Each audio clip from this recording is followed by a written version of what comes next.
So I've been playing Xenoblade Chronicles X Definitive Edition for about 70 plus hours, and I absolutely love this game. But it can be a lot. There are a lot of things to keep track of, so many different systems, and it can be very overwhelming for somebody just starting this, and even me playing this for 70 plus hours. I haven't finished the game yet, but I'm still coming across new stuff and tinkering with things. So I figured I would make a little bit of like a beginner's guide, so just some tips and things that if you're newer to the game, or maybe even if you've been playing for a while like me, you might have just been overlooking certain aspects of this game. So here are a few tips in Xenoblade Chronicles X Definitive Edition that will hopefully make your life a little bit easier. Exploration is the name of the game in Xenoblade Chronicles X, and it is very important that you do so. Explore every inch of planet Mirror that you can. For one, it is a beautiful planet, so why would you not explore it? There's so many different regions to go to, so many different materials to collect. So as you're running around, make sure you're grabbing all of those little shards that you see on the ground. You're going to eventually need those materials for crafting and upgrading and things of that nature, so you might as well get them while you can. But one thing I really want to mention about exploring in this game is, for one, you can jump really high, and you can use this to your advantage. You can jump across the edge of cliffs. You can traverse a lot of these little mountainsides and things that you may think you can't traverse, but you got hops in this game. Utilize them. You also don't take fall damage. You can jump from a 90-foot cliff, and as long as there is a ground below you, you will land on it and you'll be a-okay. And also, and most importantly, do not be afraid to walk by or run by some of these stronger enemies out here. Now you can see everybody's, power level over their head, and there are going to be some enemies that are way stronger than you, but don't be afraid. There are ways to finagle and sneak around them. Like I said, you might have to hug the edge of a cliff. You might have to hop along a mountainside. If you're running by an enemy and they don't have that little eye icon above their head, they'll leave you alone. But if you see the eye icon, and this is especially applies at night because that's when all the bad kids come out. But if you see the eye icon, that means on sight. That means when I see you, we're about to scrap. So if you don't want to get into a fight, you might have to hug the side of a cliff. You might have to run around them, or just keep running. They might one-shot you, but if you can get lucky, you might just be able to jet by them and just keep going. There's been so many times where I've been trying to get to a FN site so that I could put down a data probe, or just have another waypoint to fast travel to, and there was some level 50 or some level 60 enemy blocking my way, which I'm not really strong enough to fight yet, and I will hug the edge of a cliff, or I will find a way to get around them so that I can get to this FN site and put this data probe down.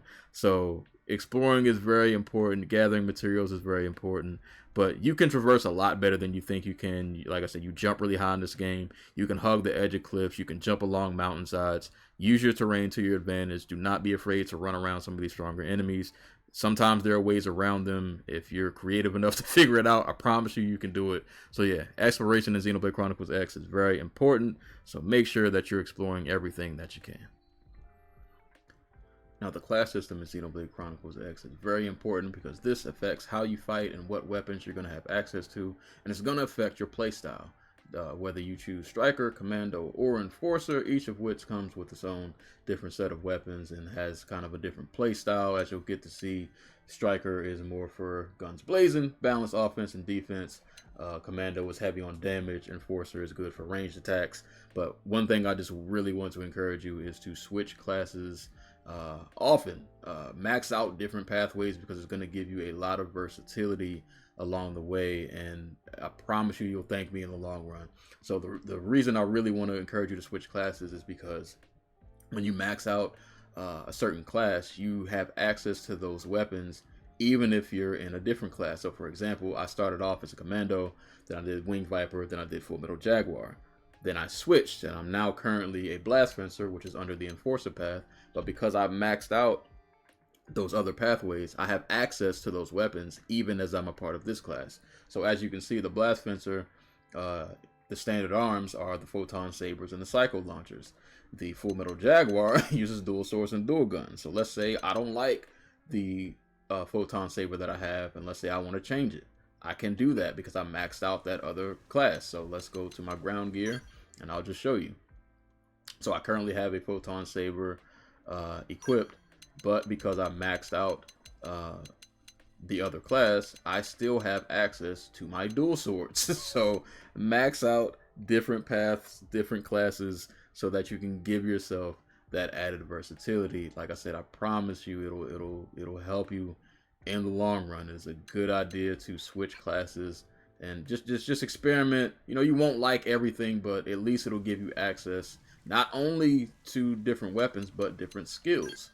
So the skills are, you know, little perks and different kind of like stat buffs that you'll get. So I have 3 slots for skills, and one of the ones I currently have equipped boosts my HP by 30%. And as you can see, different skills just do different things. But notice that these are a part of different classes. So like I said earlier, I'm currently a Blast Fencer. So these are the Blast Fencer skills. But because I maxed out Enforcer, I have all of those skills. I maxed out Full Metal Jaguar. I have all of those skills. I maxed out Wing Viper. I have all of those skills, so on and so forth. I only have one on Strikers. I only tried this just for a little bit. But the point is, if you experiment and max out different pathways, you're going to give yourself access to a lot more skills, and that just gives you so much more flexibility in terms of what you can do in combat and what your stats are going to look like. Different, you know, different things about your stats that you can increase, and you know, it's just a good thing to do. Now, unfortunately, you can't do that for the teammates. Their class is what it is, but for you, you need to be switching classes so that you can give yourself as much versatility as possible. So do not be afraid to switch classes and try out different weapons, and just like I said, give yourself that versatility. Unlock as much as you can. It's only going to help you in the long run. So definitely switch up your classes. One of the most important things that you need to do in Xenoblade Chronicles X, especially as you get new team members, make sure you are upgrading your arts and your skills. The arts are the special moves that you see on that little color palette at the bottom of the screen that you cycle through while you're fighting, and these are all of your really cool special abilities that you get to use. They have a variety of different effects and different usages, but make sure to maximize them, that you are leveling up your art. So I'm just going to show you this real quick. Go to the arts menu. I'll let you guys take a look at mine. So this is my palette. You can see all of the arts that I have equipped. Now, as you can see, this one is only a level 2. This could be a little stronger. I'm going to come down here and level this up. Now, you level them up with battle points. Battle points you are going to be able to see at the top of the screen to the left of your money. So I have 95 battle points with my character. As you level up the art more, it takes more battle points, you know, as you go higher. So this one needs 12. So we'll go ahead and do this because I'm going to need to upgrade this. But the battle points you're going to get kind of naturally as you play the game. You get them as you level up. You get battle points from discovering camps. You get them from discovering treasure boxes. You get them from completing your Collectopedia, which I also mentioned in this video, so check that out. And just doing missions. But these are so important because you want to be able to pack the hardest punch. You want your arts to be as effective as they possibly can. So make sure that you are leveling them up, and do it for all of your teammates as well. You might have a teammate who is sitting here racking up points that you have not spent, and make sure you level up these arts. The ones with the check marks are the ones that you currently have selected. So you'll want to make sure that you have these as strong as they can possibly be. I got Lynn sitting on 920 points. I could be upgrading all of these and I haven't yet. So go to the arts menu and make sure you see if you have any points that you can spend on leveling up some of these arts to make your to make these special abilities as strong as they can be. The same with your skills. Go to the skills menu and do the exact same thing. You know, it's going to pull from the same battle points, so you'll have to, you know, figure out where you want to spend them depending on what it is you're trying to do. But if you know that it's a skill that you enjoy using, or if it provides a certain, you know, it provides just a certain stat boost or a certain effect that you really like this one boosts damage by 60% during nighttime, so maybe I really want that, so I'm going to make sure I level that one up. Like I said, do it with all of your teammates. Make sure the skills that you have equipped for them are leveled up accordingly. Don't be out here punching below your weight class. There's some strong enemies out here. Make sure you're as strong as you can be. Make sure these skills and these arts are up to par So when you got a host of battle points, don't just have them just sitting here. Make sure you spend them. Don't be like me with Lynn sitting here with 920 points. All right, spend these points, upgrade your arts, upgrade your skills. You absolutely need to be doing this. One of the dopest features in this game that I overlooked for the longest time are the soul voices. So let's look at this menu real quick. So soul voices trigger certain effects based on certain conditions. So for example, for this one we have highlighted right here, if I start the character, or sorry, if I start the battle with a melee weapon, I get to trigger stagger. And I can change this to plus 100% damage, or I can change it to plus 200 tension points per hit. And they have various conditions that trigger different soul voices. So if I, for example, with this one, if I start with a ranged weapon, I get to choose between, these different choices as to what I want the effect to be. If my HP drops below 60%, I get to choose what I want this effect to be. Now, I'm not going to go through all of this because it's a lot, but I completely overlooked this part of the game, and it is so dope that there are just so many different conditions that can trigger different actions if you just take the time to go in here and set it correctly. So please come to this menu and make sure that you read the conditions so that you know when these effects and things will take place. So for example, for this one, character successfully uses an art special effect, and then I can get 50 plus damage, or plus 100% if I'm hitting from the side. And then you also have 4 customizable trigger conditions, and you get a whole list of them to choose from. So finish and blow, untouchable. So if I evade 3 consecutive enemy attacks, you can go down the list. I'm not gonna go through all of these. There's a lot to choose from, but you get 4 customizable ones as well. So make sure you come and take some time to do the soul voice menu. Pay attention to what condition you have to fulfill for it to trigger, and based on your character build, maybe select an effect that you want related to that condition. Now you cannot do that for all of your other team members. Theirs is stuck the way it is, so they got what they got, but you can customize these as you see fit. And this is a really dope mechanic that I completely overlooked for the longest time. So come down here to the soul voice menu, pay attention to the trigger conditions, and give yourself effects accordingly to whatever the trigger is. This is a really dope mechanic that you do not want to overlook, so make sure you pay attention to your soul voices. So let's talk about data probes, because these are very important. So anytime you go to a new FN site, you're going to plant a basic data probe, and I'm going to use this slide as an example. You're going to plant what's called a basic data probe, but you want to put down kind of the specialty data probes, and these are the ones that are going to help you mine for different resources and things of that nature. So you have mining probes. These help with production of myranium, and the higher level the probe, the more myranium it's going to mine, and you can use the myranium to invest back into the arms manufacturers, as well as for other upgrades as well. And you're going to have research probes. These are for revenue, so this is money, which you're going to need to buy ground gear, buy weapons, buy Skells when you eventually are able to have access to one of those. And these also have levels just like the mining probe, G1, G2, G3. The higher the level, the higher the effectiveness, the more that it's going to bring back, the more you'll be able to reinvest back into yourself, basically. And you get these probes basically by doing missions, by finding treasures, things of that nature. So you'll kind of naturally come across some of these, but the treasures you'll definitely want to keep an eye out for. If you see those, go get a treasure, because you might get a probe for it. You have booster probes, which these enhance the function of all, or not of all, of adjacent data probes. So because I have this adjacent to mining probes, if I was to put this here, it would increase my mining total. Then you have duplicator probes, which these are really dope. These copy the function of all adjacent data probes. So if I put this here, this would increase my mining and my revenue total. So I could bring up my money and my myranium. And if I put it next to a storage probe, which storage probes you use to raise the amount of myranium that you can hold at one time. So if I was to put a duplicator probe next to this, I could raise my mining total by 3,000, which is actually pretty dope. And also the placement of where you put these is important, because you can chain these together like combos. So as you can see, these two are level 1 mining probes. So if I put another level 1 mining probe right here, I can increase the effectiveness of these like so. And now this is more effective by 30% with a chain combo, which is pretty dope. And if for whatever reason, maybe you don't want this kind of probe to be here and you want to switch to, let's say I don't know, I want to switch levels. I want this to be a G5 instead. It is going to cost money to switch.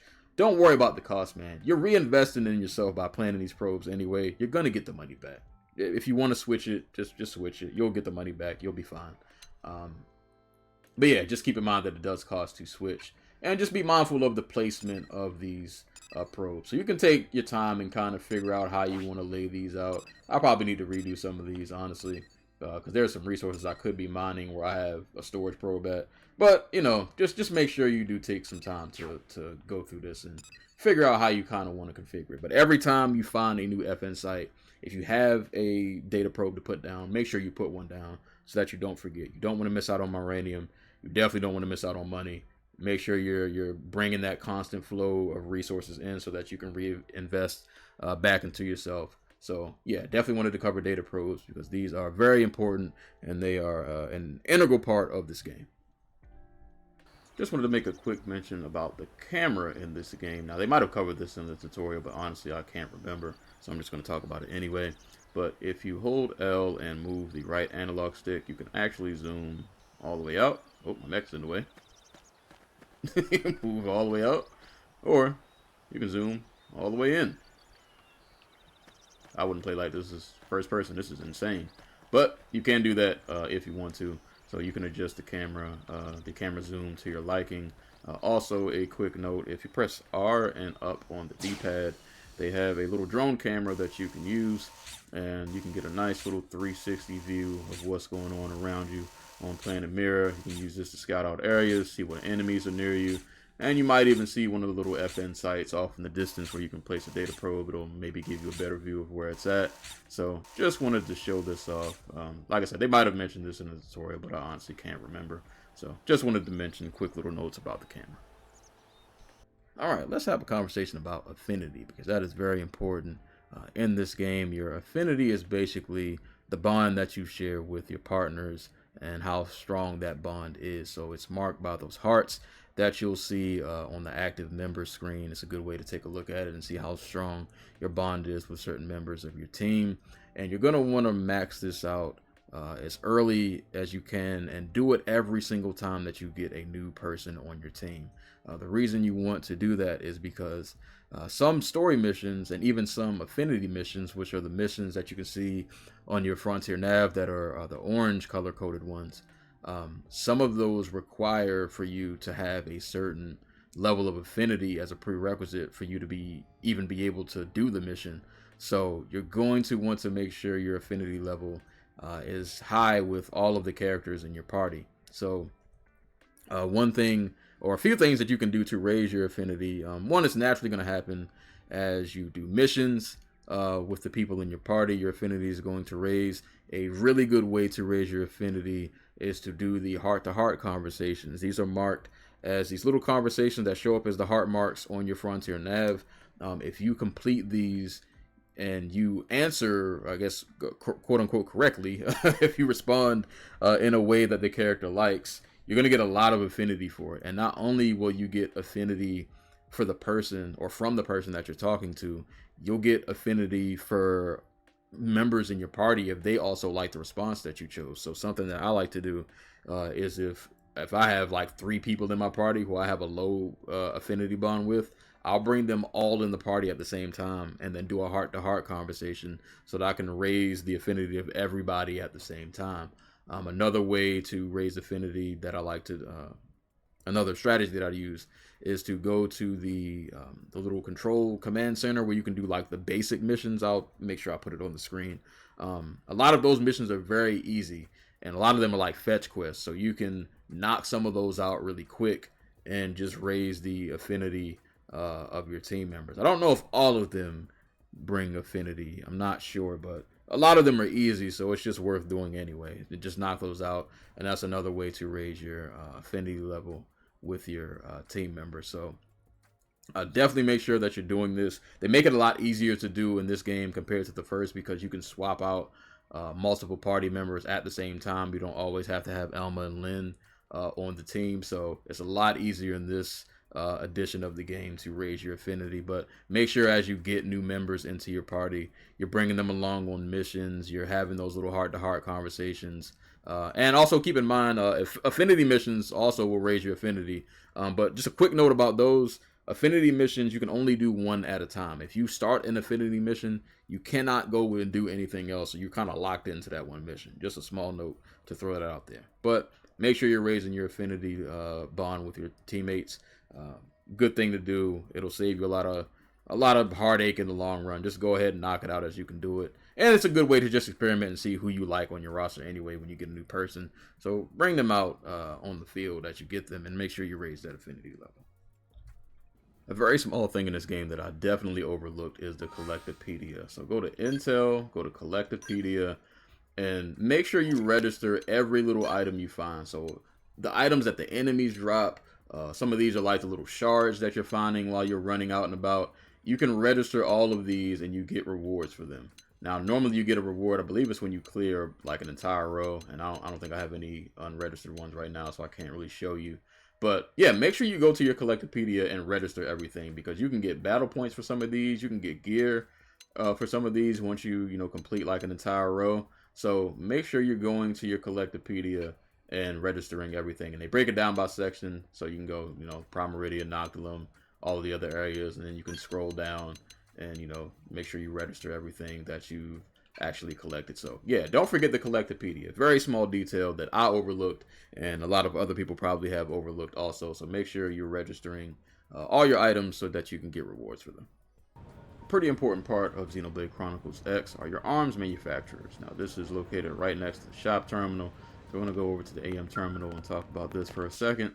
So the main two sections we're going to worry about are the first two, the manage AMs and the upgrade battle traits. So manage AMs is basically you investing into the arms manufacturers that you're going to come across, and you invest the Myranium that you collect into these companies, and as you level them up, as you can see, they go up to level 5, and as you level them up, they'll be able to in turn provide you with stronger ground gear and stronger weapons, which of course you're going to need while you're out in the field. So make sure every now and again as you stack up your Myranium, you come back and you invest into these companies so that they can hook you up. And every company kind of specializes in a certain thing. So as you can see with Granada, their main products are focused on beam attributes. Their beam resistant ground gear is a bestseller, and everybody has their own little thing that they specialize in. So make sure you come here and make sure you invest into these companies. And then for upgrading battle traits, certain pieces of gear that you have these additional effects that you can see at the bottom of the screen. Don't worry about the one with the blue dot. It's actually an augment, and I'll cover that in a separate section of this video. But we're just going to click on this specific piece of gear. So upgrading battle traits just means that I can upgrade the effects that are attached to this certain piece of gear. So as long as you have the materials required, which you can see on the right side of the screen, I can upgrade this. And on the left side of the screen where the little hammer icon is, you can see how many times I could upgrade this specific effect. Now, I haven't done this a whole lot, to be honest. I haven't found it to be a super necessity, but it would be a great help to do if there's a certain really strong enemy that maybe you're having trouble dealing with, and you want to really zone in on like a certain kind of build, and maybe you just want to level up certain effects to make your build as strong as it can be. So that would be a time to come here and use these. And you can upgrade the battle traits of your teammates as well. So if you come over here and, start fiddling around and upgrading stuff, make sure you don't forget your teammates also. But yeah, just wanted to come here and show off this terminal because it is important. So make sure you're reinvesting into the AMs and into yourself so that you can be strong while you're out in the field. Something I definitely overlooked while I was playing this are augments. So we're going to go to party, and then we're going to go to ground gear. And you may notice, well, you can't see it now because I already have the slot full, but I'm going to take this augment off. So you might notice, oh, I messed that up. There you go. So you may notice that some of your gear will have this little empty slot down here, and that is where you can put an augment. So augments are basically like these additional effects, different stat boosts. As you can see, this boosts critical chance against mechanoid enemies. This boosts melee attack by 40. So these are just like different kinds of effects that you can also add to your gear and your weapons sometimes as well. I think most of my slots are already filled up. So yeah, this where the blue dot is where it normally would be. But definitely make sure if you have an empty augment slot, make sure you are putting something you putting something there, because you could be missing out on just an additional stat boost or just an additional effect that could really be helping you out. And also, as I say in all of these, make sure you're doing the same thing for your teammates. So I already have her augment slot filled. You can see where the little blue dot is. That's where the empty slot was before I put an augment there. So yeah, make sure your teammates are all good. Let me make sure I got everybody out here situated. I think everybody's good. She got her stagger. All right, we're good. We're good. Everybody looks okay. Everybody looks all right. Didn't get caught slipping. But yeah, make sure that you equip the augments, man. They can be very helpful, but it's a small detail that I definitely overlooked, and I don't want you to forget it. So make sure that you are equipping augments as you can. All right, real quick, I want to talk about ground gear and fashion gear, because this affects your drip, affects how you look, affects your outfit, and you might want to look a certain way. So let's talk about that. So the ground gear is what you actually have equipped in terms of armor. We're not going to focus on weapons, just the armor. So the armor, of course, depending on its level, will have certain stats attached to it. It might be stronger defense, stronger whatever.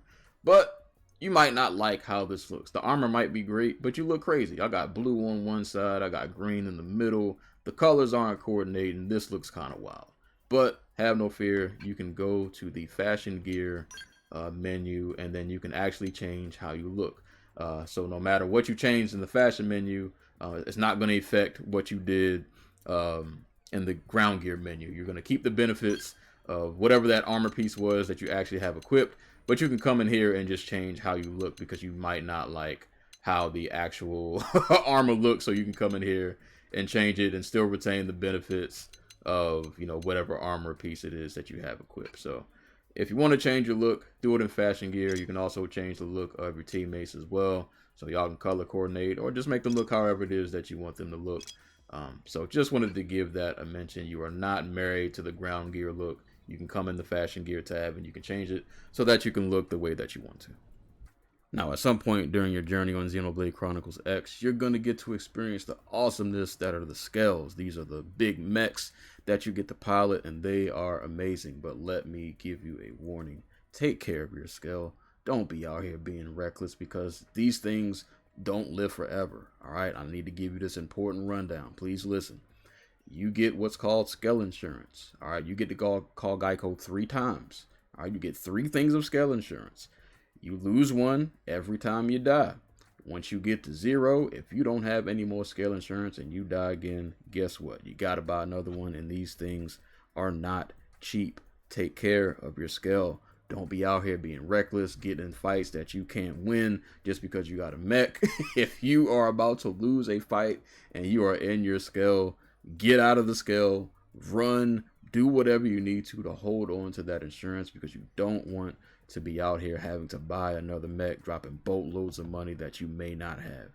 Now, if you are in the unfortunate situation where your health gets to 0 as you're in your mech, you are going to get kind of a little chance to save yourself. They're going to give you a soul challenge, which is the little color coded challenge where you have to do the button prompt and time it correctly. So if you get perfect during that soul challenge, you will not be deducted a Skell insurance, and your character will eject safely.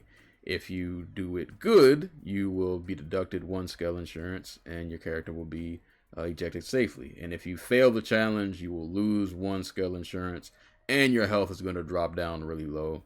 Don't do that. But my advice to you is, if you're about to lose a fight and you're in your Skell, hop out of the Skell, run, do something to save your insurance.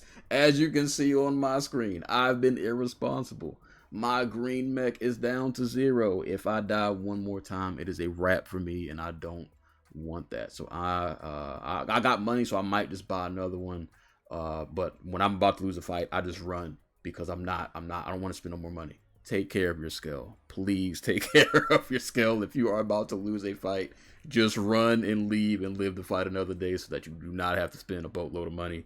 Protect your Skell at all costs.